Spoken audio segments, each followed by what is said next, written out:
robots took my podcast, man.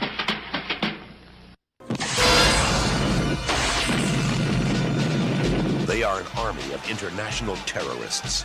America has not been invaded by a foreign enemy in nearly 200 years. Their target, America. Their objective, control. 18 hours from now, America will be a different place. Now, only one thing stands in their way. It's time to die. They wanted a war. See you in hell. He gave them one. Send me a postcard. Chuck Norris. Invasion USA. Welcome to our podcast. The robots took my podcast. I am Jordan. And I am Anthony. And today we're talking about Invasion USA from 1985, produced by Cannon Films, the Cannon Group, Menachem Golem, and Yoram Globus, and starring Anthony. The great Chuck Norris. Little known actor, made this one movie, and no, he didn't. He Hollywood stalwart and has made and this was actually the first in a 6-picture deal that Chuck Norris signed after the success of Missing in Action. And his fee on this was almost $2 million. The budget for this movie was $10 million. Fun fact. Chuck got to get paid is all I got to say. He was no small potatoes at this point, though, not in the action film realm. He was one of the bricks in the success of Cannon Group in the beginning part of the 80s. I mean, it was movies like this that really made them quote unquote major players. I might have to reference that documentary, the Cannon story, Electric Boogaloo, the Cannon story, because there's a lot of fun facts in that. And one of them was that scripts back then ended up usually in 2 piles, the 2 Chucks, either Chuck Norris or Charles Bronson, because they already had the Death Wish sequels going with Charles Bronson, as well as a couple of other movies. Action films. And this movie is a wonderful example of 80s action. Practical effects, oh my God, explosions, all of that in only a way that could have occurred in the early to mid 80s. This film brought out my inner redneck, actually, when I watched it. I didn't know I had sometimes my inner redneck. Chuck Norris has that effect. I mean, I think that's what it is, honestly. Things blowing up. I mean, this movie has gator wrestling. It has. Who knew that Chuck Norris was one of the swamp people in this movie? Because that's how it begins, with him in a swamp. Well, anyway, it begins, I'm skipping ahead here. Let's just jump right into it. This movie, turn your brain off, enjoy the ride. This is a quintessential 80s action movie. So we're going to talk about a plot, but spoilers, of course, as always, but there might be some holes here. And it's a very simple A to Z plot, though. Spoilers, yes, folks. Yeah. This isn't dialogue heavy. And actually, the copy I had lagging dialogue for a minute, but it didn't matter because this is not a movie that's heavy with ideas and dialogue. The script is not The Usual Suspects. The script is not Chinatown. Okay, so it begins with a boat of presumably Cuban or Latin refugees. Yes. And a Coast Guard boat or a military boat shows up and just shoots them all. I mean, the body count in this movie's off the chain. Oh my God. I lost count after a while. I thought about counting, but no, too many. I used to have the outlaw Josie Wales drinking game or drink every time someone dies. Now that's the Invasion USA drinking game. And if you make it, there are so many bullets sprayed in this movie, though. You're right. It's unbelievable. The amount of rounds that hit the floor in this movie, casings. It's insane. I can't remember another movie where more bullets were just randomly sprayed everywhere. It's amazing. And can I throw in the captain, the boat captain that comes up, who they think they're being saved and then get. Basically, it's a melee massacre, as they say, I guess, via machine guns, etc. And then it's Richard Lynch leading this pack of terrorists, Sir Richard Lynch, who has been in, I don't know how many movies, honestly, all the way back to the 70s and late 60s, TV and film. he plays a great 80s villain. He just has that He was face. a great 80s villain. Yes, he's got that classic face. Yes. He plays Rostov, the main drug dealer slash, well, not really a drug dealer, but leader of the quote unquote invasion. I'm confused. Was he Russian? Even watching this the third or fourth time, I was confused as to what his nationality he was. Is he speaking? He's speaking Russian though. I don't know. I think so. I was trying to figure that out. But it was Mikhail Rostov is his name. Rostov is what he's called in the movie. And so Rostov. There's a little history here. We'll get into that in just a second between Hunter, who we'll meet later, who is Chuck Norris's character. Yes, Matt Hunter. Matt Hunter. But we're getting ahead of ourselves. There's a little history between these two characters. I'm going to tease that real quick. Yes. So anyway, bodies everywhere. The FBI finds the boat. They're like, what the heck is going on? And I think they suspect Rostov because he's just an international bad guy. And we meet the reporter. Yes. Dahlia McGuire, I think her name is, played by Melissa Prophet.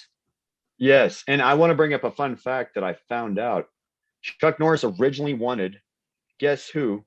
Whoopi Goldberg in that part. No joke.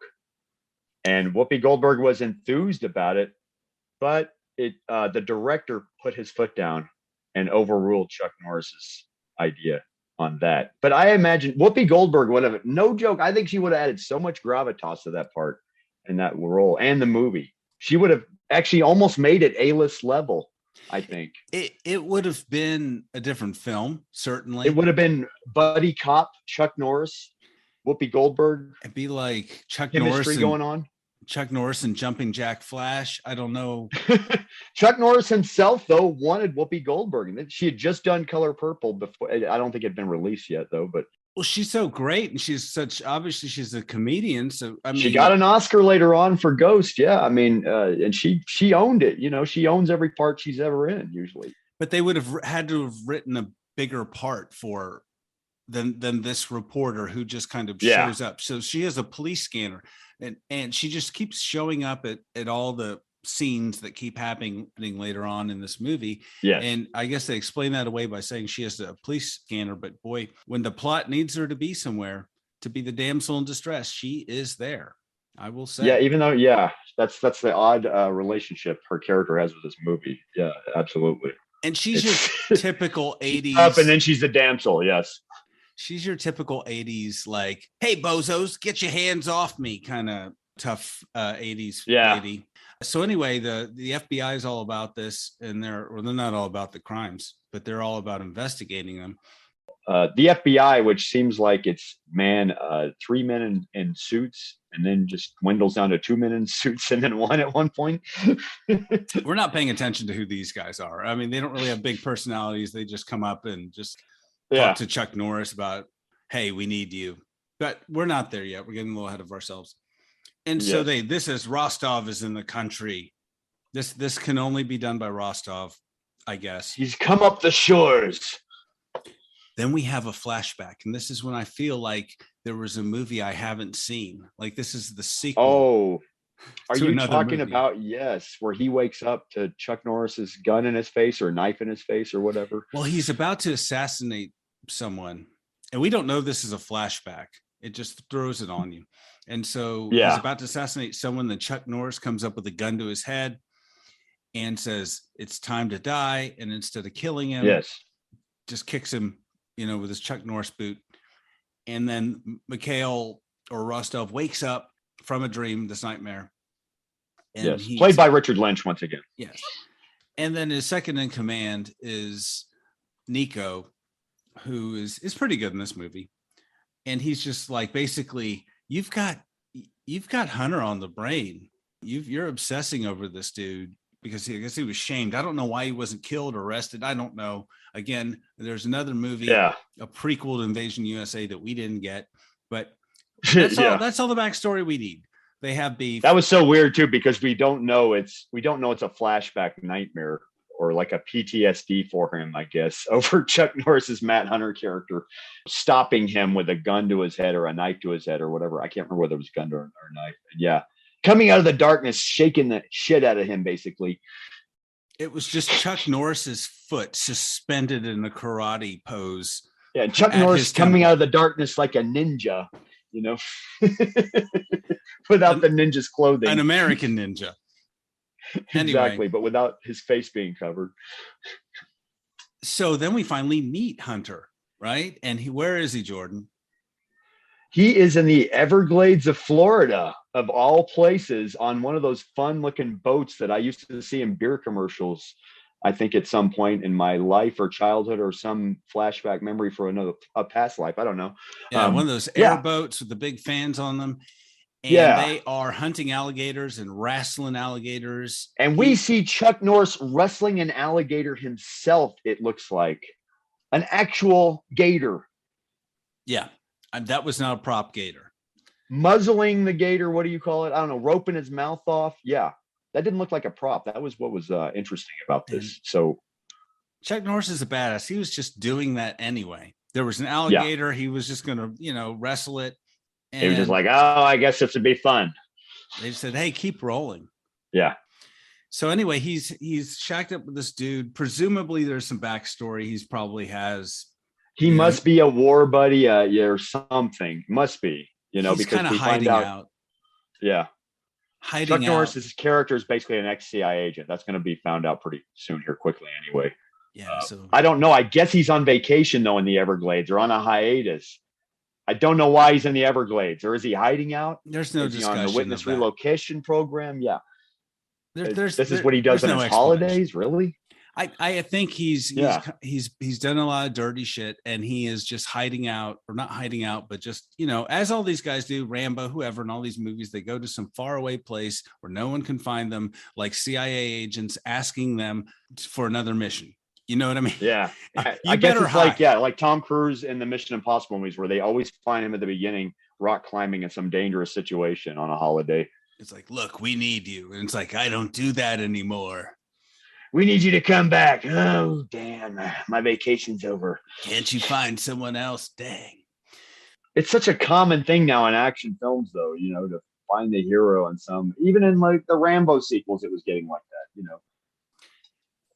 So he has this settled life sort of with John Eagle, who's this old school dude who runs an airboating gator wrestling operation. And then they have a pet armadillo, which I think is cute. Oh, I forgot about that. Yeah. Then what happens? Rostov's men roll up. That's right. I'm hopping ahead a little bit. On airboats. With a lot of guns, armed to the teeth. And blow up, kill John Eagle. John Eagle takes out a couple of them.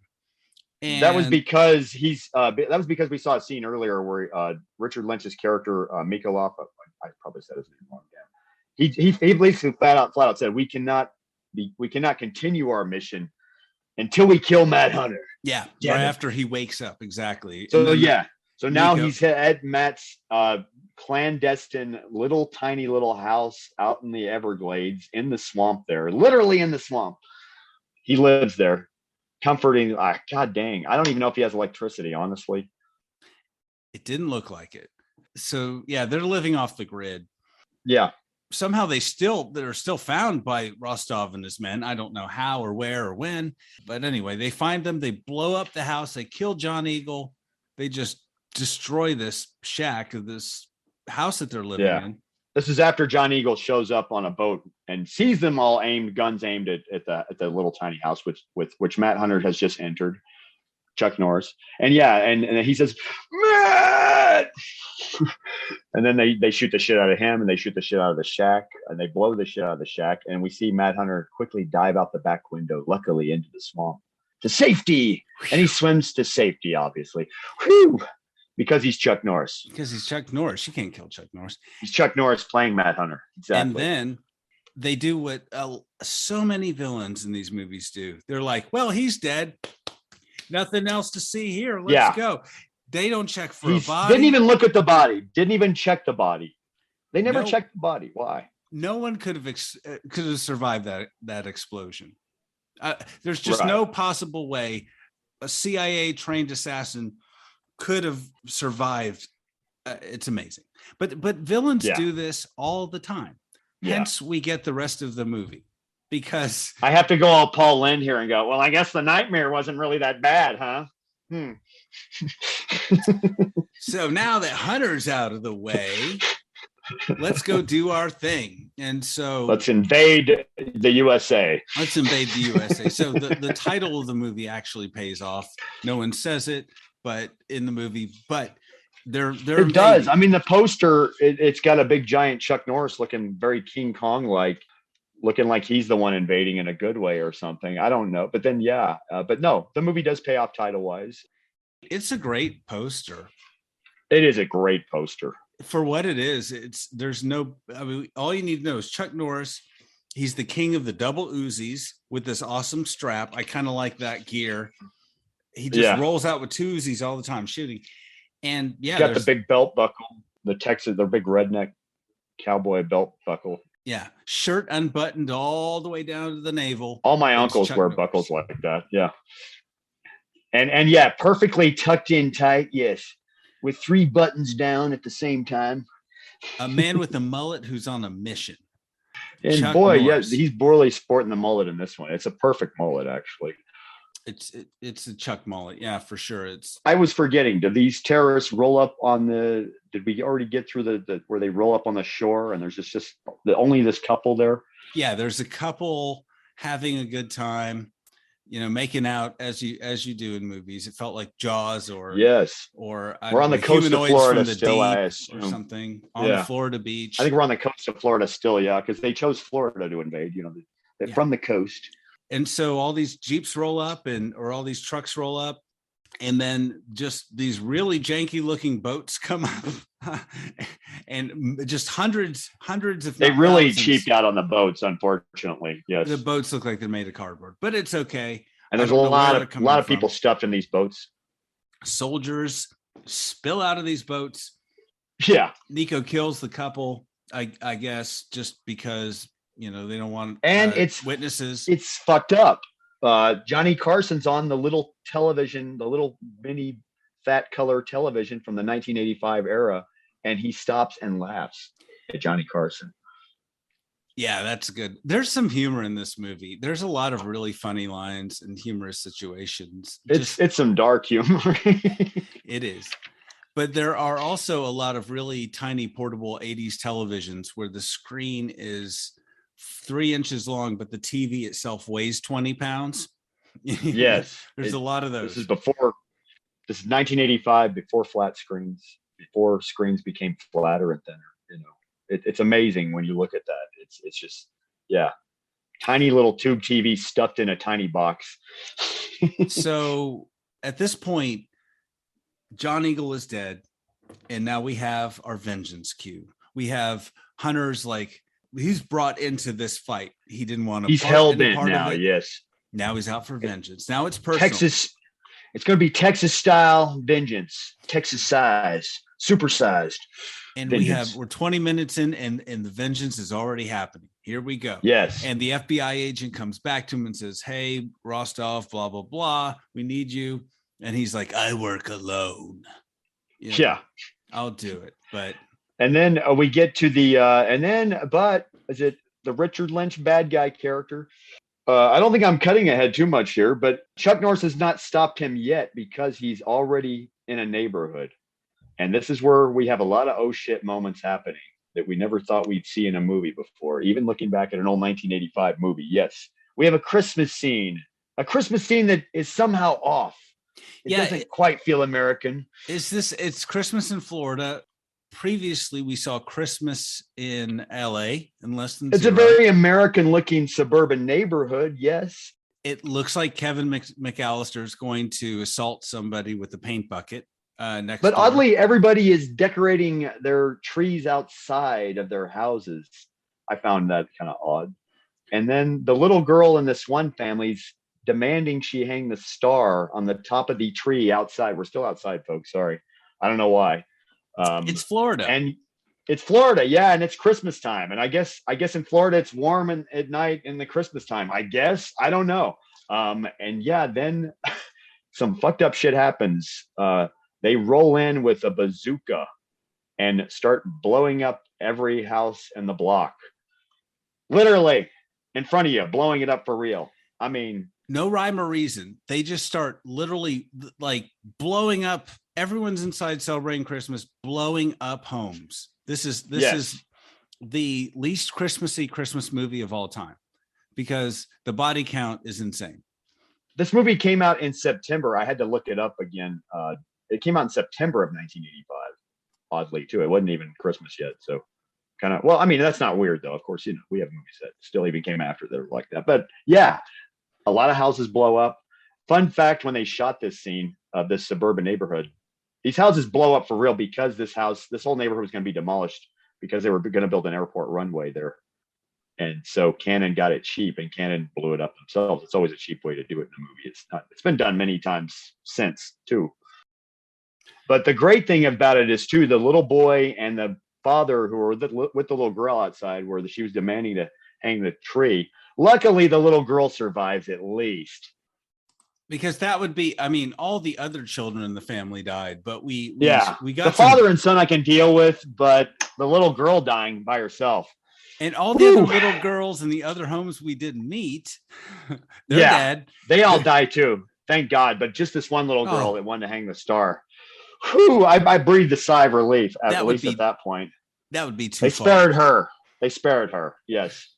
And she's taken in by the couple that was making out in the Trans Am or Firebird or whatever it is in the parking lot during all the Christmas hangings, because it's so American.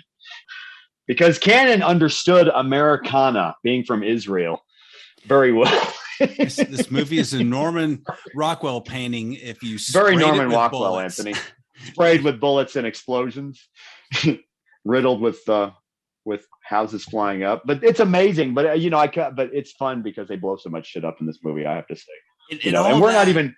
This is only the beginning, too, what we're getting at right here. This is the first 20 minutes or whatever. This is a 90-minute film. It doesn't waste time. You got to give it the movie credit there. And, hey, you're not bored at this point even. You've already seen, we left out the cocaine straw up the woman's nose, being shoved up the woman's nose to death and thrown out the window. We left that part out.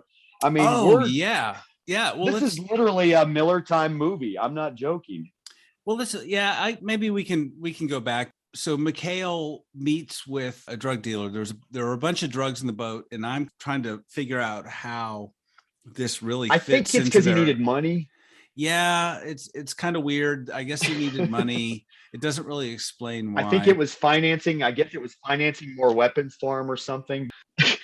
But yeah, they don't explain why. And he goes to the drug dealer played by the Billy bad guy Drago. from the movie Billy Drago, the bad guy from the Untouchables, given the Billy Drago weird power to it. Just weird. You would know your friend died like a stuck pig that he was. That guy. That dude, just the perfect 80s creepy, slimy, soulless villain.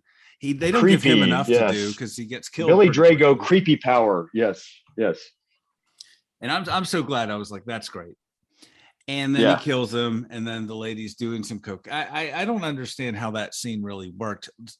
Unfortunately, he gets killed. I was hoping they would join forces and be like, a bad team in the movie. I always forget every time I watch the movie. Every time I see it, I forget that he's not in the rest of the movie. He gets killed right there. And what a waste. He would have been. He's got top billing too. He's in the opening credits. His name, I wanted to see a little more of him, but he gets killed pretty quickly. And then what a waste. All this other stuff happens. Waste of power. Big bucket of wind right there. Yeah, that lady does the drugs and somehow the straw gets shoved up her nose or it's not. He cocaine. bangs her head into the straw into the table. Okay. So there, I guess it's a big metal straw. It's not a dollar bill. Not a straw from McDonald's cut in half. This takes place in a you seem to know too much about this, Jordan. Anyway, we'll get to that later on, Anthony, about my nights with the white lady. There's a lot of brothels in this movie, so just know this happens in a brothel. But the lady gets thrown out of the window. There you go. Yes. And so now we know that he's a bad guy and he kills people. And then they're supposed to be in a seedier part of Florida, I think, in this part.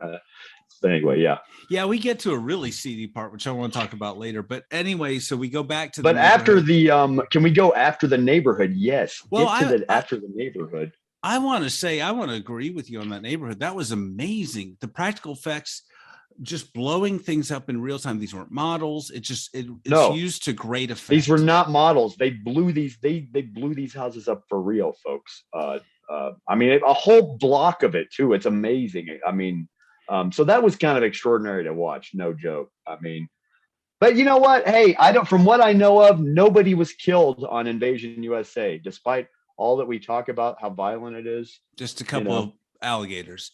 Yeah. But I will say, after, in the modern era, watching so many movies with CGI explosions, you just really appreciate a good, sloppy, practical explosion. They don't look pretty. I know, right?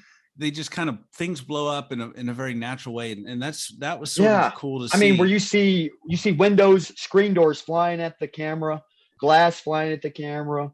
I mean, yeah, I thought that was pretty. This is like the third or fourth time I've watched this movie late at night, and and it's just like suddenly the inner redneck is like, yeah, let's blow some stuff up.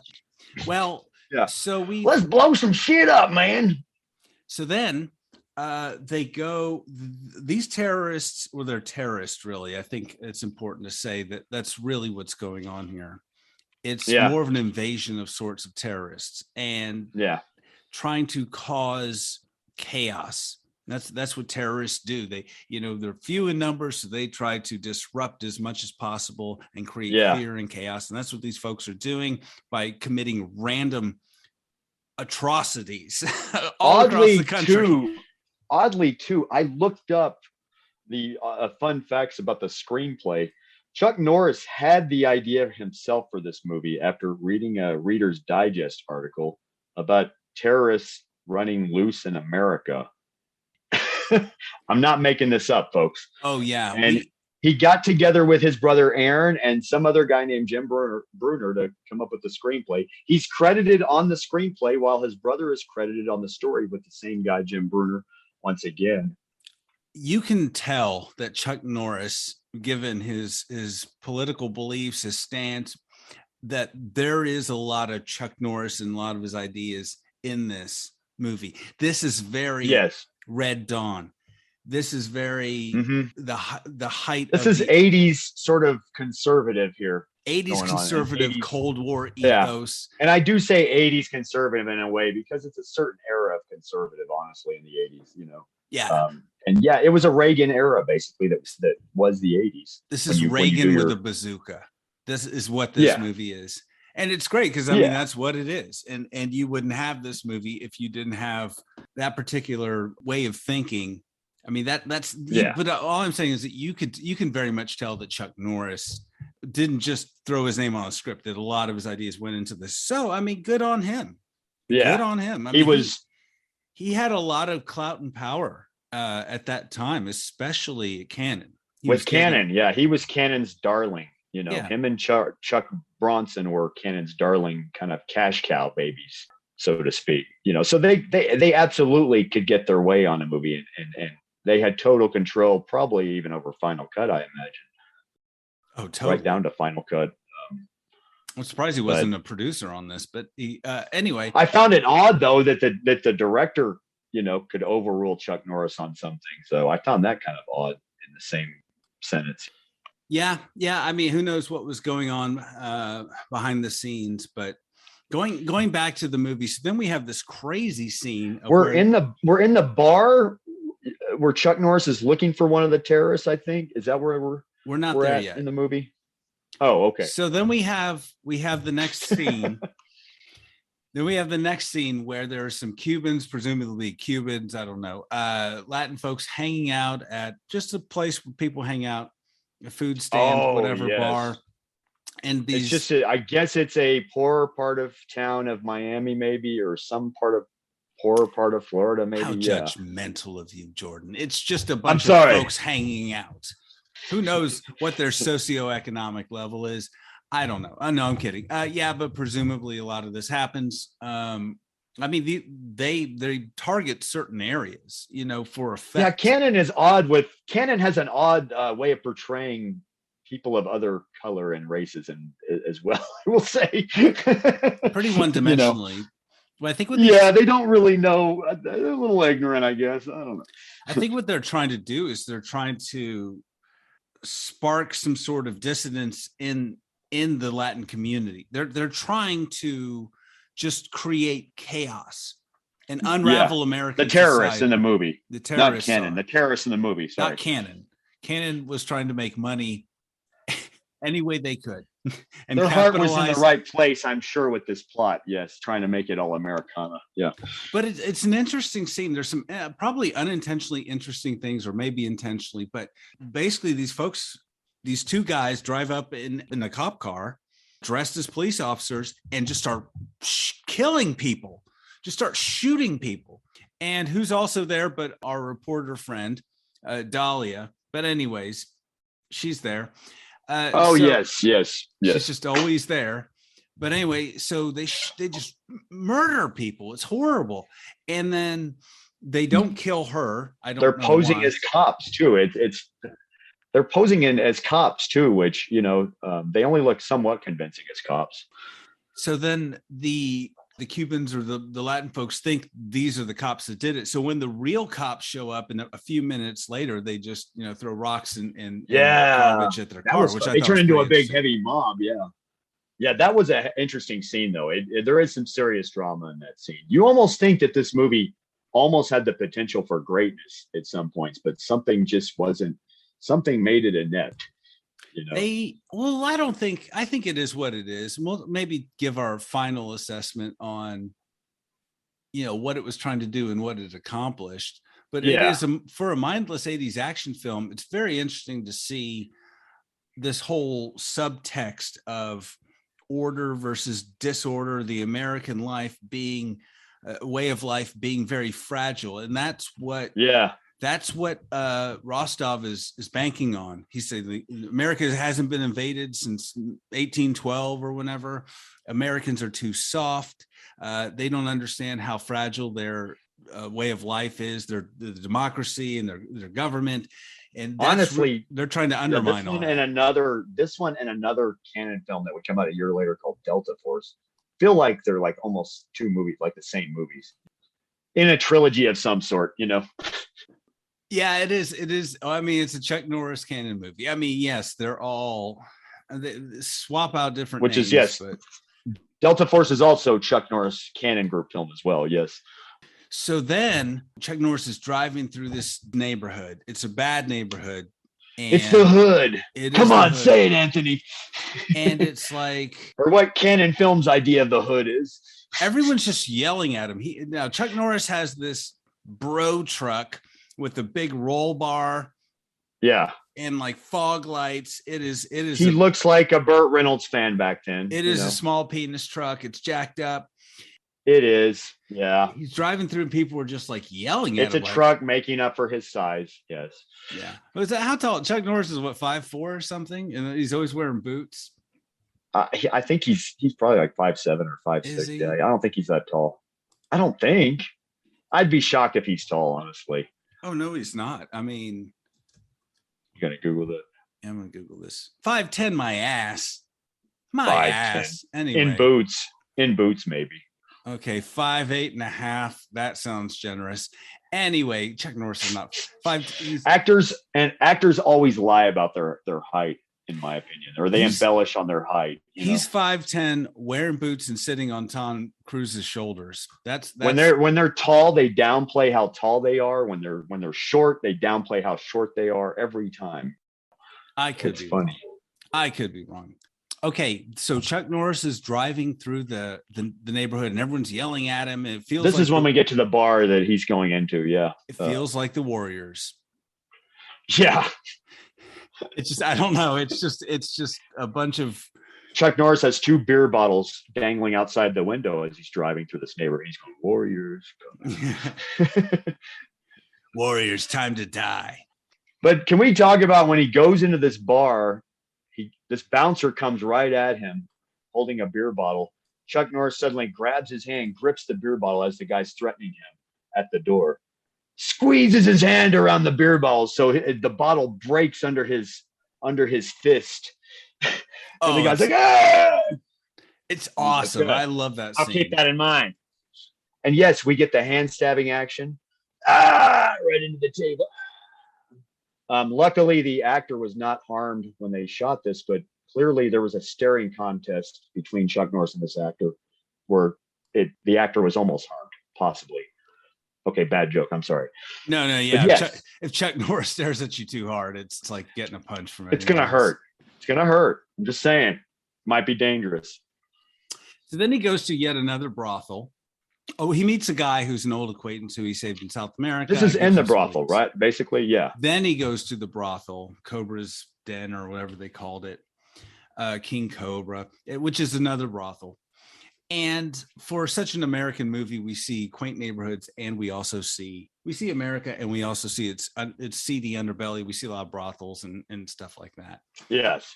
So he goes to this brothel, gets one of Rostov's henchmen, and stabs him in the hand, pinning his hand to this desk, scares the prostitute out, running down the hall.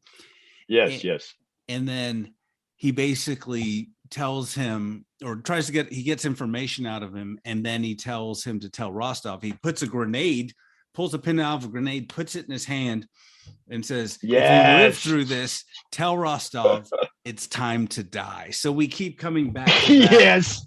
Awesome line. It's time to die. They should have called it like a Steven Seagal movie, Time to Die. Yeah. Chuck Norris, Time to Die. So then they go to a mall. Okay. Yes. Oh, the mall. Okay. And they're going to blow up this mall. Actually, we have to talk about this mall. Yeah. Leaves a bag there, and another guy's like, "Oh, Ned Ryerson's like, hey, buddy, you left your bag here." The thing is, before that, they have that annoying little kid, oddly, who's chewing his gum, spits his gum out at a polished truck on display. Yeah. And then the security guard's been watching this kid for some reason. And then the kid's running from the security guard. The kid looks like an annoying little brat, That kid was annoying. Yeah. Which makes the blow from the terrorist a little less severe. But then, we're getting to another oh shit moment, though. One of many. The terrorists, the guy is running away. The guy leaves a package in a Macy's looking area. Yeah. Not a sponsor. Yeah. Macy's looking, I said. and he runs away, and then some guys chasing him. Like, oh, you left your package. Exactly like you were saying. Oh, you left your package. Because you're wondering why he cares at a certain point. Yeah, who would chase somebody halfway across the mall? I would be like being way too nice about the package, getting packaged back to the guy, in my opinion. I would have given up at a certain point and just left it, honestly. And then he runs away, and then security's like, that guy's running away. What's going on here? If that had been me in the movie with my wife, I'd have been like, okay. And then you would have seen the fountain blow up after I walked away from it. And then all hell breaks loose. Oh, shit. Yes. There's guys that are just shooting up the mall, just spraying. We found out that there's terrorists been there the whole time. They're all packing. And they spray the mall. Yes. They just spray the fucking mall. People are dying. So many bullets. So many bullets. People go down to the ground. Honestly, some of it looks like these extras are real extras, probably scared for their lives, though. I will say, I don't blame them. I doubt all these extras are actually stunt people in this scene. Well, I mean, if it was filmed from what I know about Miami in the 80s, with all the drug stuff going on, there could have been people shooting up malls. I don't know. And fun fact, they shot this in, once again, a mall that was about to be demolished and turned into a parking lot. And so Canon had the license to just go through this mall and just blow shit up again. And they basically decorate it, make it look like a real working mall. And then they they spray it with bullets at terrorists. They blow shit up. Oh my God. It's amazing. Am I leaving things out here? Then Chuck Norris adds more damage by driving his 4x4 pickup truck right through the glass, opening doors. He comes in blazing with his guns. And am I leaving anything out here? I'm sorry. No, he just drives through the front doors of the mall, and he's just driving his truck around. And luckily, the terrorists find their own truck, which is a Nissan truck. And I know this because this is this gratuitous product placement. This movie is brought to you by Nissan. Yeah, Nissan gave him $1 million, I guess. I don't know. Probably, yeah.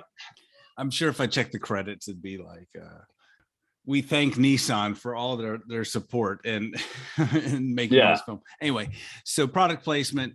They jump in this Nissan display truck and they start driving through the mall, and it's great. A all chase this in is the mall, and we're not even. mall. This is beyond Blues. Yeah, this beats the snot out of the Blues Brothers mall scene. Honestly, Yeah, this makes the Blues Brothers mall scene look like Disney film small potatoes by comparison, even stunt wise. This is a real shootout chase going on in a fucking mall. For real. It's amazing. It's amazing. Until later when I found out that was a real mall, I was like, was this a set? How did they do this? Is what I was thinking. Oh my God. And when you sit there during a movie and watch and say, how do they do this? That's when it's taking you away at least a little bit. Because you're like, no way, did they really blow up a whole mall? I mean, I agree though. It's a spectacle. This is one of many spectacles this movie has, I will say.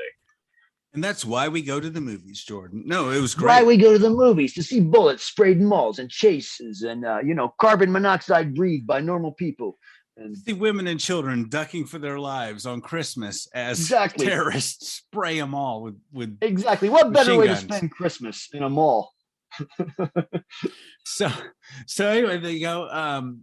So Chuck Norris jumps on the truck. There's a fight, and then the truck crashes into a car in the parking lot. And then who's there but our reporter friend?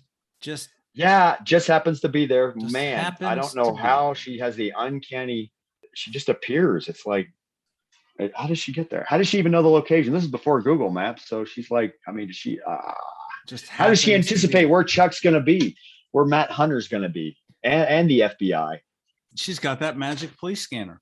So she knows even before crimes happen, she can be there within 30 seconds. Anyway, so explaining things with the police scanner power, Anthony. Yeah, I know. When you need to explain something in a movie, try police scanners. Exactly. So he commandeers her car, which is riddled with bullets, which is like a 65, 66 Mustang. And then they're going after the terrorists who have grabbed a girl somehow, and she's dangling out of the truck. A random female mall rat patron. With big bangs, oh my God, big 80s hair, poofy dress. Everything, the works. Yeah. Like she just came out of the Gap, or she just came out of the food court with a Slurpee. And so they grab 80s teen, and then it's almost like they grabbed an extra from Fast Times at Ridgemont High randomly, they grabbed one of the supporting cast from the Brat Pack movie. Yeah, it's 80s teen. And so they grabbed Nicole Eggert and they drive down the road, and then we've got the Mustang chase where they're following the truck. You've got the reporter there in the passenger seat trying to grab this girl. They finally do it. The truck. Oh, yes. Crashes. The truck sides up. They do a classic stunt transfer with the girl, I guess you could say. Yeah. Where they save the girl. It's good. It's at night. I like it. It's good scene. And I commend, if I could give an award to that stunt woman or stunt person, whoever was doing that stunt, that woman was doing that person was doing that stunt for real. You could tell in that truck, flailing out of the side of that truck while it's driving. She was just hanging outside of that truck. She's hanging out of, and I commend that stunt person, whoever they were in that scene. If I could give them a friggin' award, totally. In fact, I commend all the stunt people on this movie. I mean, stunt people are my favorite people on a movie, like Burt Reynolds said. But yeah, great stunts in this film for sure. Yes. So then Rostov finds the guy whose hand was stabbed in the brothel. And he tells him, not Chuck. That's right, because he ended up tossing that grenade out the window, luckily, and it blew up some dude's car. Guy's car. Yeah, and he was like, "Oh, Mamma Mia, my car," or whatever he said. He was just poor guy. They just keep picking on. He was already washing that car in another scene. Yeah, before it all happened, he really cared about that car. Clearly, it was a nice, classic car. I forgot what kind it was, but anyway, it's some kind of Cadillac, pimped out looking Cadillac, I think. Yeah. So poor guy's car. They blew up a freaking car, a classic car for this movie, and I always hate blew up a pimped out looking car. Yeah. And what scene was it where Chuck says, the man asks Chuck, "Do you have any ID?" And he goes, "Yeah, right here." And he sprays the guy. Did we get to that already? Oh man, I don't remember when that was. Oh, I don't know. Okay, we'll but see if John I do remember we focus on a family that is trying to take shelter And then this is another big moment, I guess, of oh shit moments. Yeah, the family's trying to take shelter in a church, and there's a priest. It's full of people, all praying and all sitting in the pews and praying. And there's a priest saying a prayer or a sermon. The priest does not look real or convincing at all, honestly. It looks like a guy reading a cue card with a I'm sorry. Oh, and the Jesus and stuff, and Psalms 22. No, I'm kidding. Oh, and the terrorists bring this box and they set it outside the church. You almost think they're going to blow up this church with all these people in here. It's a big oh shit moment almost. But then the chuckster shows up like a ninja out of nowhere and takes the suitcase that they left out there and tosses it right back to them. And then he splits the wires himself. It blows up in front of them instead. So luckily the church didn't blow up this time. But then we have to deal with a school bus here eventually. Yeah. Well, we'll get to the school bus in just a minute. Am I skipping ahead there? Yeah. Chuck Norris is becoming in this movie though, like the Roadrunner, the terrorist Wile E. Coyote, basically at this point. Like you thought you had me. Chuck Norris is Bill Murray in Groundhog Day, just righting the wrongs that happen in this town. I mean, there's so many. He suddenly becomes an avenging angel. Yes. There's so many terrorists and they're just imposing chaos all over the country. It turns out, starting fires, all sorts of things. And then Chuck Norris, very random acts of violence, and just the oddest kind of random acts of violence as well. At some points, So then we go to this grocery store, and the terrorists are dressed as soldiers, and they're about to just shoot up a grocery store. And I was having a COVID flashback because in the midst of all of this chaos, there's martial laws being imposed, there's lockdowns, there's curfews. And this guy at the grocery store. That was kind of weird to see in a movie. This guy at the grocery store is like, only 12 items per customer. I'm out of meat. We're out of vegetables. And I was like, oh man, COVID flashback. Oh. So then, these terrorists are all about just creating random acts of terror, like we said before, just chaos. It's cats and dogs living together, mass hysteria. Mass hysteria, and then lockdown going on, martial law. Nobody can go out. You see the streets are empty, barely anybody on the streets. And they go to the grocery store and then dressed as soldiers. And that's when we have Nico, who is the second in command, who's the guy who's always telling Rostov, like, you just need to get over Hunter. You just need to move on. Anyway. Just move on, sweetie. He's no good for you. So anyway, they show up and they're presumably about to, here's when Chuck or Hunter is actively stopping them mostly, before they can do this stuff.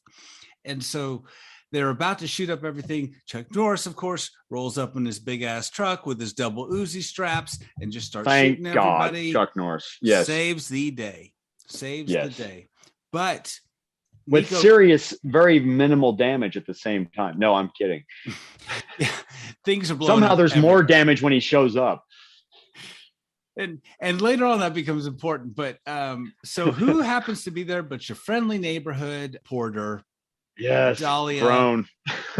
just happens to be there, and Nico grabs the reporter holding a gun to her head. And he's like, come on out. Chuck Norris just does the thing which everyone should do in a movie. He just like sneaks up next to the guy and just shoots him with his own gun in his temple. Yeah. Badassery. Yes. Afoot. Yeah. Don't mess with Chuck in this movie, man. If you're in this movie, Chuck's going to whoop your ass, man. He will whoop your ass no matter who you are. He is like a superhero. And you just got to love this movie. He's actually, and he's got the Bruce Lee gloves on at the same time. Did you notice that? No. He's always wearing the black rubber gloves that kind of look like the Bruce Lee gloves. Same kind of gloves Eddie Murphy would wear too with his leather outfit in the 80s. Yeah. I call that Bruce Lee gloves because Bruce Lee kind of is the one that had that kind of, I think he was the one that kind of like originated that kind of fashion of wearing black gloves. Leather fingerless gloves. Karate, you got black. Exactly. Make sure fingers look more like Lethal Weapons, whatever. So then Hunter's just chilling in his hotel room. And Jordan, what movie is on the TV just for no reason? Oh yeah, Earth versus the Flying Saucers, a Ray Harryhausen classic. So I thought you were going to be the one to introduce that one for sure, because I know you're a Harryhausen fan as well. I was going to give it to you. I just thought it was but fun. Man, I couldn't believe, I always forget that every time I watch it, that he's watching Earth versus Flying Saucers, and he looks amused and entertained watching it, you know. And of course, it's another invasion movie, so to speak, although it's an alien invasion movie. And I guess that was the movie. You know, we didn't really have alien invasion movies in the 80s. This is what it was. It was terrorists invading in the 80s always. Yeah. They were the new aliens, basically. Commies, in quotes, commies, or just vaguely Russian or some. Yeah. Cubans. Overall, this is not a real political movie, Invasion USA. This is more like the equivalent of a child's fantasy of playing war, honestly. True. But you're right. But there is a depth. There are layers like that thinly but there veiled are there Earth are versus subtext. Flying Saucers reference. Yeah, I guess that's the movie's way of saying, you know, this is the new threat. That was the old threat. You know, wouldn't you love to see Chuck Norris shooting up aliens though? I would have loved a Chuck Norris fighting the aliens invasion movie, especially coming out around that time. Oh my God, Anthony, what an idea. Let's go back in time and talk to Cannon about this. Yeah, we'll talk to Menachem and say, okay, it's like They Live, but it's Chuck Norris shooting up aliens. This idea is brilliant. It's worth so much money. So much. That's what he would say. And so you are a genius, Anthony. I offer you $1 million picture deal, 2 picture deal, 1 million. No final cut. So Hunter's sitting in his hotel room. His cheap hotel room, mind you. Cheap ass hotel room under the radar. And then the police break in with a SWAT team. Luckily, he's not in a bathrobe. He's actually fully dressed, fully armed still, just chilling. Yeah. You know? Yeah. Luckily, his pants are on. It's all good. His pants are on. He's not watching porn. He's just watching everything's first good. The Flying Saucers. Yeah. Because it's Americana. He's a good guy. He doesn't do. He's a good guy. He's not. He doesn't do what other guys do in hotels. Yeah. Anyway, I'm just gonna let that one sit. Sorry. Anyway, so Rostov is so Chuck Hunter is arrested. And they like finally got you. Then he goes on the news. Yes. And he's mobbed by reporters, including our friendly neighborhood reporter Dahlia, who is everywhere at all times almost. Yes. So then she's got the scoop. Yeah. She wasn't at the church because they didn't have anything for her to do, but she's here. No. And so he's on the news and he basically looks at the camera and says, Rostov, I know it's just like something that would never happen on the news. Rostov, I know I'm coming for you. It's time to die. Like they would never air that. Oh yeah. They would never. You could see that like that. If that were real, that would be like on YouTube. It'd be a Fox News clip. It'd be like best news week ever. And so I mean, it would never do that. But Rostov sees it, and he's super pissed. He's just like it makes his blood boil so much where he destroys the whole room and kills people around him. If I'm correct. Yeah. He just trashes the TV. He takes it out Kylo Ren style, I guess you could say, because he doesn't have his bestie Nico saying you need to chill out about this Hunter thing, man. He doesn't have because he's dead. So it's just him and his rage, and then. He's like, let's move on to, he's like, now this fool's in jail. Let's move on with our final plan here. Yeah. And in the media, they couch him as this vigilante. And they're like, no one is above the law. You're speaking to Chuck Norris in a Chuck Norris movie. That's right. Matt Hunter is above the law. Matt Hunter is above the law. He's a little scary, a little threatening. Yeah. He's he's now become this movie's Batman, I guess, or, you know, the Avenger. You know, Matt Hunter is now the Avenger. Yeah. Because it's been real since John Eagle's death. And then he goes to an amusement park, but he wasn't there to stop this massacre. Yes. And by this point, too, we've forgotten that tanks have invaded the streets. Now we're in Atlanta for some reason. Yeah, we're in Atlanta for some reason, but he's at this amusement park. I guess because the terrorists are kind of, making their way, and George is the next stop, I guess. It's martial law. They're moving out of Florida, and fires are set everywhere. Martial law lockdowns. Yeah, it's really, people are freaking out. It's interesting. It looks like Walking Dead because Walking Dead was shot in Atlanta downtown too a lot. The first, and so it's almost like weird. It's almost like 80s looking Walking Dead, in some shots. Oh, but Jordan, can you imagine Chuck Norris fighting zombies? How much money would Menachem give me for that? Oh my God. Go back in time. Pitch it to Cannon now, man. They're zombies, but they're also Anthony, Russian. that's brilliant. That's brilliant. I give you 2 picture deal. Write me both pictures. The Russian Pay zombies. you 500 grand. Russian zombies. There you go. Okay. Yeah. Zombie Ruskies. So anyway, I'm going to hell for saying that now. Probably. Yeah, we're going to hell for all of this. Anyway, so he's at this amusement park that's been burned up, and the FBI guy comes to him, and he's just remorseful because he's like, every time I stop one, 100 more happen. He can't be there for all of these. So especially he can't be everywhere at once. He can't go overseas in England if there's a terrorist problem. Or just there's thousands or hundreds of terrorists shooting up random places, setting fires, creating chaos. He can't stop it all.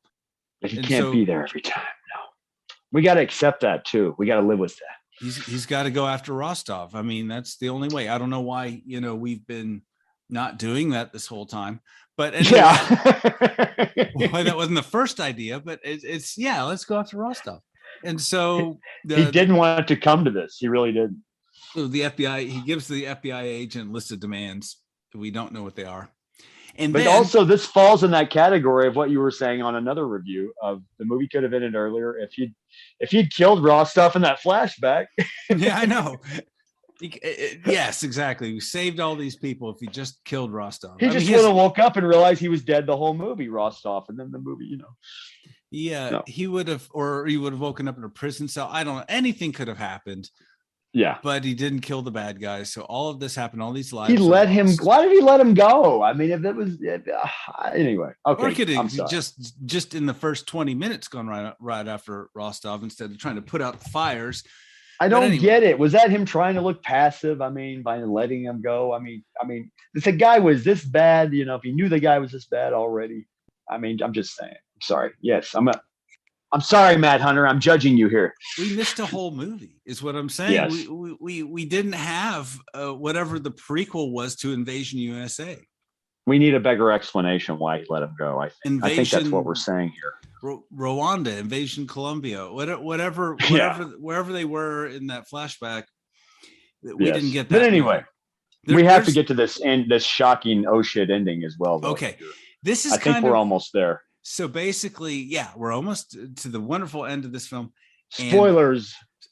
Tons of spoilers, as if we haven't been spoiling things already. Then you have. And I'm sorry, but the movie's already been out since 1985. So if you haven't seen it, you hadn't caught it yet. Come on. That's on you. That is on you, the listener. Sorry. Yeah, if you hadn't at some point rented a VHS of this movie or DVD in the past generation. It's not like we're spoiling something recent here. That's all I'm saying. I don't mean to be a smart ass to the listener here. You have only yourself to blame. No, I'm kidding. I've never seen this film before either. So I'm really glad that you introduced me to it so that I can spoil it for others. Yes, because this movie is a classic of the Canon library, the Canon film library, the Canon group library. It's one of the classics. People listening will never have the joy of walking into this movie completely blind the way I was luckily able to watch this. Okay, yes. So anyways, the militaries, they're all in that Walking Dead downtown Atlanta street. I guess it's not a set. I guess they just had carte blanche, like where they were demolishing downtown Atlanta, and then now like Menachem Cole they were just able to. I'm amazed at how there's another movie Cannon did called Invaders from Mars. Oh, Jordan, I was having such a good day. Invaders from Mars also has a lot of military that look real like he somehow gets military everywhere he's at in movies that he's making. Yeah. And during this time period, and I'm amazed at that actually as well, because it looks like he got the real National Guard or the real military. He got real military clearly in this movie, nearby in Georgia. Yeah, it could be the National Guard. I mean, this could have been on a set. I mean, I wasn't paying that much attention this particular part, but no, this is really downtown Atlanta. I had to look that up too, actually. Oh, okay. It was. Well, the military set up there, barricaded, and all of the bad guys presumably here are assembled. Yeah, this every all terrorist of the gremlins in the movie. It's invaded. This is all of everybody in the place at the end of the movie. We don't have to worry about stray terrorists still doing. They're all here for one last siege. The full Monty. I want to ask you a question, Jordan. What is their end game? What are they going for? I couldn't figure it out. Like, why are they all? They're about to storm this office building. Like, what's in the office building? Like, what are they? What is? They're there to invade. I know, but what is their end game? They've done all this stuff. And then they're there to kill and maim. Well, I don't know either, honestly, other than to kill, maim, and harm and just stir up shit. They're more terrorists than the terrorists in Die Hard. I love Die Hard, but well, it's a good thing. It's a good thing that you mentioned Die Hard. But let's get there in a second. They break into an armored truck garage and basically just blow through the door. It's amazing. Speaking of stunt actors, there is a guy sitting at a desk. We see the camera behind him, and literally kind of like a Butch Cassidy and Sundance Kid blow up in his face. This actor gets I don't know how he survived. I mean, he's actually sitting there. I think they just cut away to a mannequin. Maybe they did a nice edit there. I was wondering if it was a mannequin, but man, I think it was it was a stunt man. Then they cut to a mannequin, maybe something like that. But when they blew it up, I think that was not. There's no way a human could. Just the middle of an explosion, whatever. It was amazing though. You see, but what you're saying, for the listener, that you see this guy sitting in the chair, blown out of his fucking chair, literally. I was like, damn. As the door blows open, another oh shit moment in this movie. One of many, as I say. Used to great and we're only effect. Getting to the end, then we're getting close to the ending with another big oh shit moment as well. So they steal the armored trucks and then they blow through this barricade and they get to this building, and a helicopter, Rostov comes in on a helicopter. I don't remember why they're in this building too, what their end game is either. And I know a side note here. I know the director in the interview on the documentary about Cannon Films, Electric Boogaloo, said that he was disappointed because he said the script, when they started with the script was a little better and made more sense of things. But he said they just kind of chopped it to hell really tight. The Cannon boys did. Menachem Golan, who is known for going back in the editing. But yeah. We know what kind of movie this is. Let's not fool ourselves. You're not here for plot, everybody. You're not here to think. You're here to think. It's the equivalent to a porn movie and it's money shots or something, or a sci-fi movie and it's effect shots that you're there for. This is just action. This is action. This is action porn. Basically. Pure 80s adrenaline and action. I mean, like, would you go to a Transformers movie and expect to learn something about yourself or the world? No. Yeah.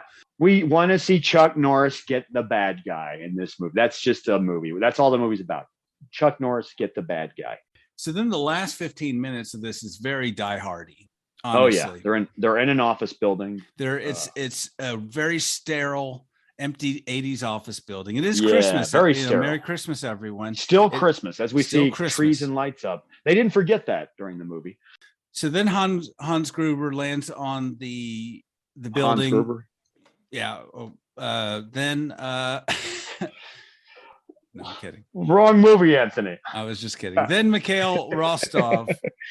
I thought you were having a senior moment. Okay. No, an early senior moment. No. I was trying to drop a joke that didn't land. So. Anyway. Oh, okay. All right. Thanks, Jordan. Thanks. It's great. Thanks for not laughing. Thanks for not laughing at my jokes. Okay. No, I'm sorry. Only laugh if they're funny. So. But they're in an office building, and then we get Chuck Norris. We see Richard Lynch as the bad guy with his bazooka in hand, waiting. Well, hold on, He hold on. knows. Yeah, Am it's a am I great skipping ahead scene. here? No, well, Yes. no, you're there, but I mean, this whole scene, this whole sequence is really awesome. Chuck Norris Very at his suspenseful. best, very suspenseful. They're going door to door, room to room, and these guys are just spraying these when they first go into to control the space and clear it. They're just literally spraying empty rooms with rounds. Like I can literally ammo. every time a gun fires in this movie, I can literally hear him like Menachem Golan in the editing room going, "I need more gunshot sound effects now. I need more gunshot sound effects." And he gets them. Yeah, And he gets them. there's no loss of shooting, and so it's very suspenseful in this empty 80s office. I mean, it is so amped up just to shoot that every time they fire a gun in the movie, it's just so amped up.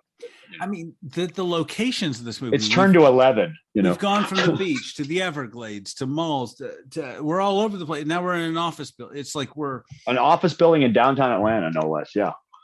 And so you just have this really great cat and mouse game. Yeah. Luckily, you see, and these guys are coming at Chuck Norris around the corners of this office building instead of nowhere, and he's just, and you see him reload. Luckily, oh man, that's realistic. Double Uzis, switches to a machine gun. Double Uzi action. Oh my god! With the grenade launcher on it, he just blows up people. People are blowing up. He's a walking just firehouse, man. He's a walking just. I mean, the redneck in me is coming out right now, Anthony. I'm telling you. He is just a walking firehouse, a goddamn slaughterhouse was what he is in this movie. Just kill him. Just kill him is what needs to do. Just kill him, Anthony. God damn it. I love this movie. Terror. All right. So, that's how you got to handle them. You got to deal with them that way. You got to deal with them head on with the bullets. Show them what America's all about, Jordan. That's what we need to do. You got to have everyone a ready. Grenade launcher, and this problem solves itself. To be ready, folks. Because it's gonna happen. I remember being as a kid at a party in Texas, at a tailgate party in Texas. This just shows my roots. This guy, this drunk redneck was there, and he kept saying, "It's gonna happen." All I'm saying is it's gonna happen. And it's gonna happen, but yeah, that's what I'm saying. Yeah. And when it's gonna happen, you want Chuck Norris there. When it's gonna happen. Party at the Moon Tower. There's always someone at the Moon Tower that's weirding it up for everybody else. But yeah, you're good. Exactly. So this cat and mouse game between Rostov and Hunter happens when Hunter doesn't have a gun. But guess what? He's Chuck Norris. He doesn't need a gun. He's Chuck Norris. That's right. A gun is just an accoutrement.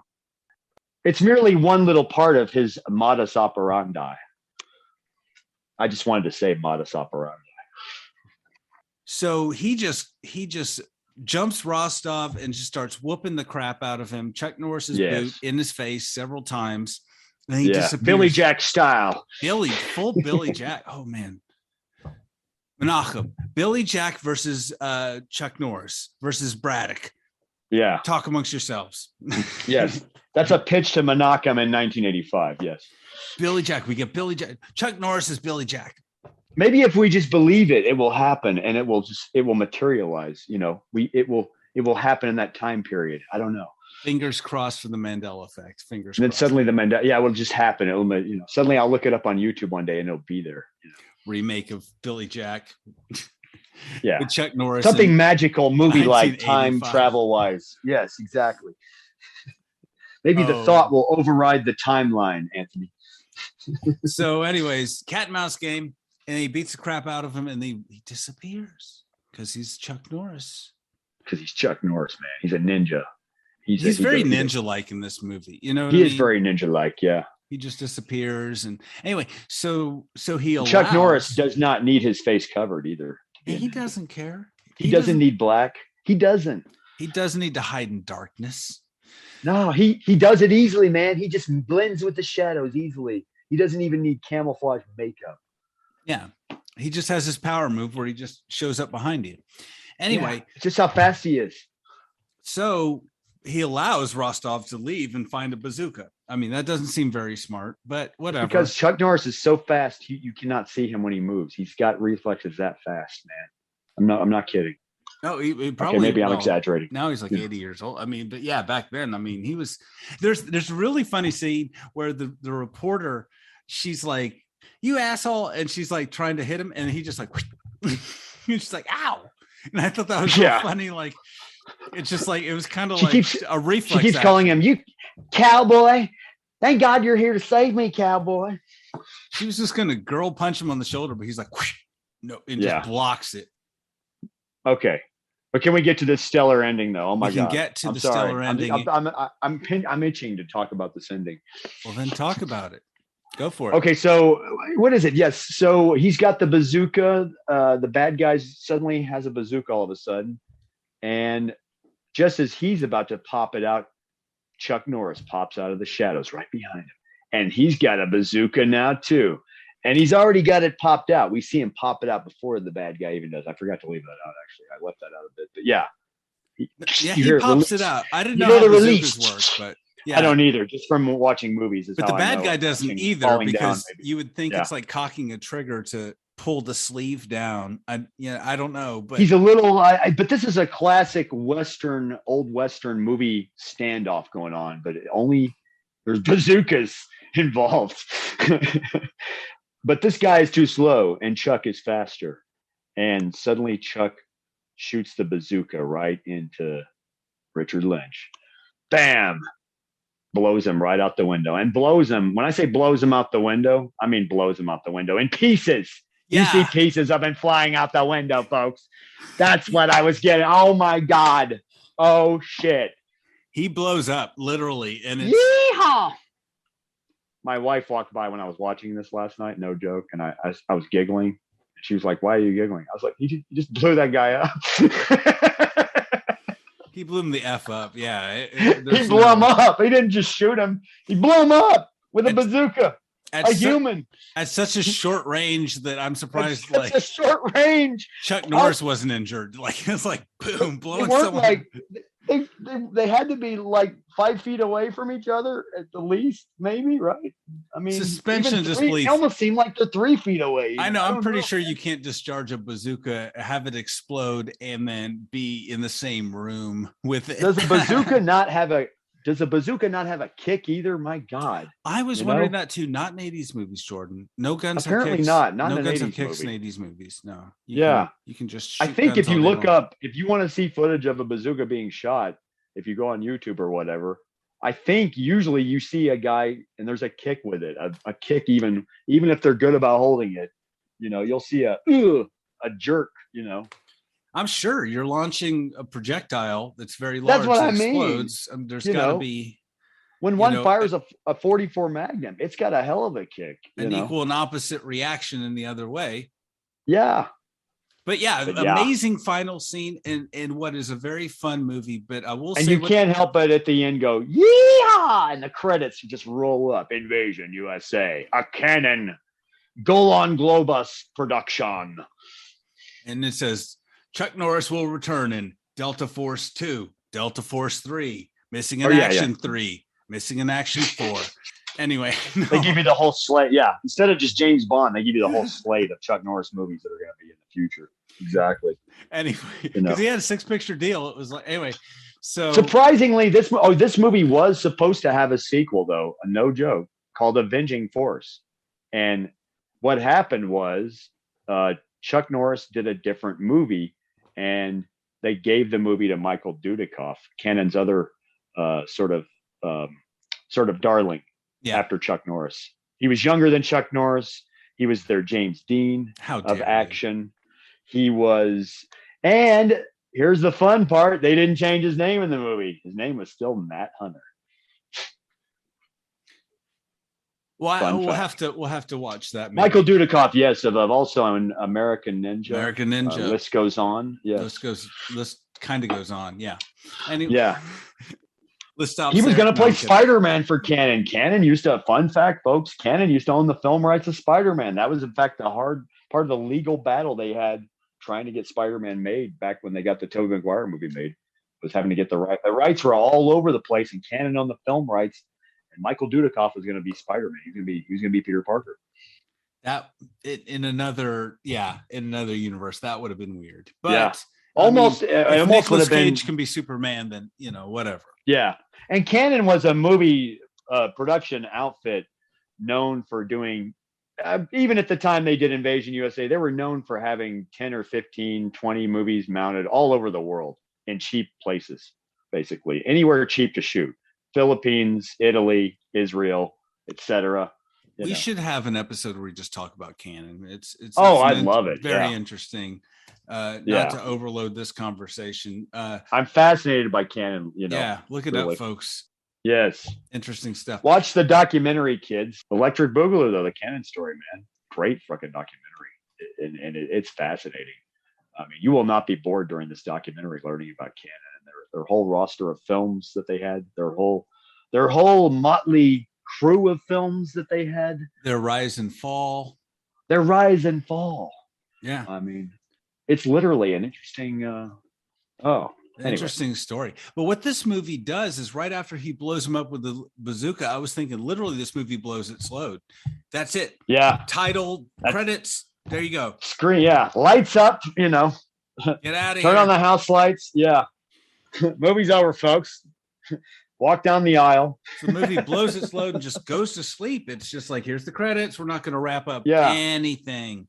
And when you kill the monster in a movie, usually there's some resolution after, or usually there's some false ending, like maybe his head was still alive, yeah, laying on the concrete. That was the sequel, Jordan. No, I haven't seen the sequel. Anyway, the weird thing is, though, this movie is unconcerned with wrapping up all these hanging plot threads. They don't really care. Like was the world really saved? Did all the terrorists stop doing their things?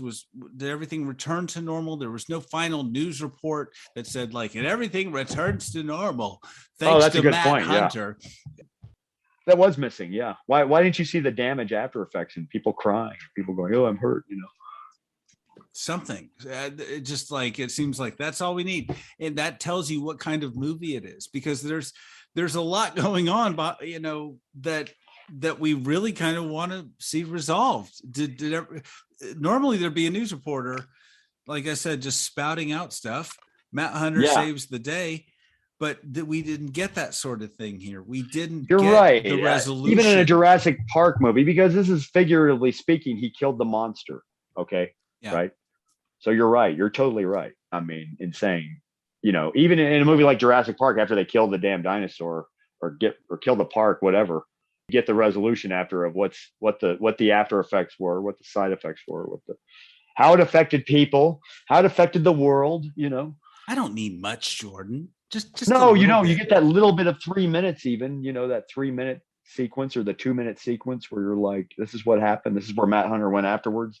This is where Matt Hunter is going to reside after he's gone, or this is where Matt Hunter went to the Fortress of Solitude. Or he goes back to the Everglades, and I don't know. Goes back to the Everglades, rebuilds his house. He's going to rebuild his life now after this. Something, but we don't get that resolution. We don't have that denouement. We have because Canon doesn't have time for resolutions, Anthony. Canon doesn't believe in resolution. You don't make any money, They had focus groups, and you don't make any more money off a film for having the final. They need to pack those seats, and you can't have a 3-hour movie because you can only have 3 showings of that. You got to have a movie that can run, 10 screenings a day. Well, I don't know how Matt got out of jail. Number one, because he was arrested. So does he go back to jail after this? Was he on bail? I don't know. There's a lot of questions. Maybe the reporter paid his bail, but I don't know. But the reporter, what this movie doesn't do? It sort of sets up this romantic something or other here, or some buddy relationship, something that doesn't pay off. Never pays off. Yeah, there's a lot of things that don't pay off in this movie. You're right. She doesn't show up at the end, and then he looks at her. It's like, meaning, and when we say not pay off, meaning the movie teases you with things that it hints at things it's going to show you more of, but then doesn't get there, basically. Yeah, she just disappears, and not that I care, but I mean that's normally what these movies do. Now that you bring that up, the mall sequence when they mow down the mall, the people kind of dwindle down quickly and disappear. I noticed. Then you don't see where they're going or have gone. They just kind of vanish. I noticed. That's probably an editorial problem, I imagine, though, and also just not paying attention to continuity on set with all the action. They don't want to have to pay all those extras, Jordan. That's honestly it. They could have at least shown them running into the stores for safety, though. Explain it. So Jordan, do you have any criticisms of the film, or anything that could specifically have been changed or improved upon? You mentioned earlier that it wasn't a great film. I mean, because, well, like you said, because of the things it doesn't pay off, it's not a great film for that reason, partly because like you say, it sets it for that reason you're saying. That's a good point, actually. I add to that. I will add to that. I never thought about it that way because you're right. But yeah, there's a few areas where they could have, they could have, sure. You wonder if they polished a few areas of things, if it could have been a more solid, almost A-list picture level. You know what I mean? Yeah. If they polished in a few areas, maybe, I don't know. But this is Canon Films, and they were never known for spending extra time on things. And Canon didn't, as one person said, they didn't love something they were working on enough to give it enough of a. When you love something you're creating, and you really want to, you work hard to make it great. Yeah, but I look at this movie. Obviously has flaws, but I can't think of this movie in those terms. This movie does not. This movie is a child's fantasy of war, and but don't get me wrong. I'm not trying to sound like a prude here. It's a fun fucking movie, though, at the same time. That's the funny part about it. It's a great time. It's a great Saturday night with a beer at the movies and a joint at the movies in your own living room, especially now. I agree. I mean, what is this movie trying to do? It will, no matter what color creed you are, when you watch this movie, it will bring out your inner redneck. I guarantee it. It's a fun movie. All it's trying to do is to do what it does. And I think it succeeds in what it's trying to do. It's a brainless action movie. It's totally 80s. It's totally 80s. And I think I thank you for introducing this to me, because I hate to say, I'm going to admit something. I have not watched Chuck Norris movies. I've seen a few Chuck Norris movies, but I really haven't delved into the repertoire. I've only seen Missing in Action 2, but I've not actually seen all of Missing in Action 1. I was actually trying to get through that one night because it's on HBO Max right now, currently as we speak, at least. But guess what? Now, not a sponsor. No, but Delta Force I watched on late night TV one time, and Delta Force is like Cannon's Dirty Dozen movie. It's an interesting movie as well. But now I want to check out more Chuck Norris movies. So this movie, I mean, it was fun. What more do you want? It was not the best action movie ever. They blow up a lot of shit for real in this movie. Chuck Norris is just basically the good guy getting the bad guy. It's a Western, essentially, this movie. He's a superhero. Like his hair doesn't even become unkempt. Bullets never nick him. Nothing ever even happens. After he swims out of a swamp, and when he gets into his truck, his hair's only ruffled a little. It's only feathered a little tethered, maybe. No smudge of dirt on his face or anything. It's just shirt perfectly pressed. And I can only imagine back in 1985 what this would have been like watching it in a full house, in a full movie theater in the South with an audience of rednecks. And when he kills the bad guy with the bazooka at the end, I can only imagine the yeehaws in the audience. It must have happened at the end. Boy, this can really you imagine? Did hit you on some level, Jordan. This really it really brought out my inner redneck. It does that to me. I noticed when I watched this movie, though. This is like the third or fourth time. You're going to go gator wrestling after this, I think. I'm thinking about it. I'm thinking about going to Louisiana or Florida. Yes. And becoming one of the swamp people. All right. So what kind of rating do you give this film? I will rate this 4 out of 5 bazookas. Ooh. Yes. Well, how would you rate this, Anthony? You're being new to this movie and fresh eyes watching this. I agree. 4 out of 5, maybe a 7, 8 out of 10. Unless you want to rate it with machine guns, with Uzis, Armadillos drinking out of a dog bowl. That's what I give it. I just thought that was a bizarre scene. But no, it's fun. Check it out. If you like mindless 80s action films, and there's no reason you shouldn't, this is a good one. That's right. This movie will open up a can of whoop ass.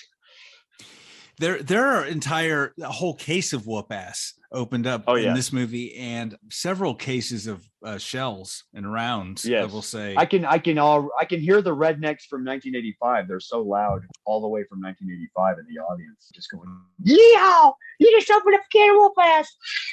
They're calling to you, Jordan. That's how loud they are from this movie. Yes. Okay. Jordan, it's been fun talking to you about Invasion USA. And next time we will be talking to you, old chum. Yes. Good discussion, old man. We'll talk about some other movies. Sir Chuck Norris. We'll have to review another Chuck Norris, or even the canon as a whole. Yes.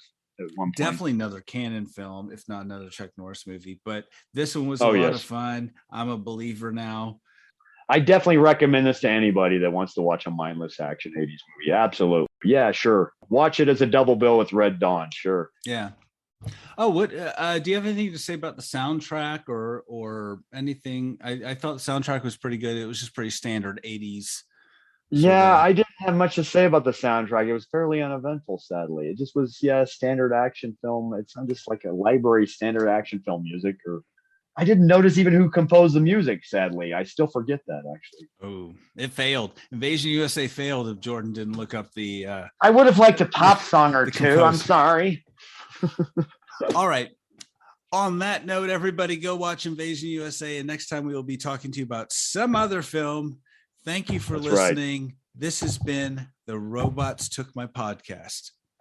That's right. And just remember, if you're in a dark place, you want Chuck Norris to be at your side, but you don't want him to be on your bad side. That's for sure. Maybe we should change the name of the podcast to The Robots Blew Up My Podcast with a Bazooka. There we go. All right. Yeah. All right, everybody. Bye. Bye.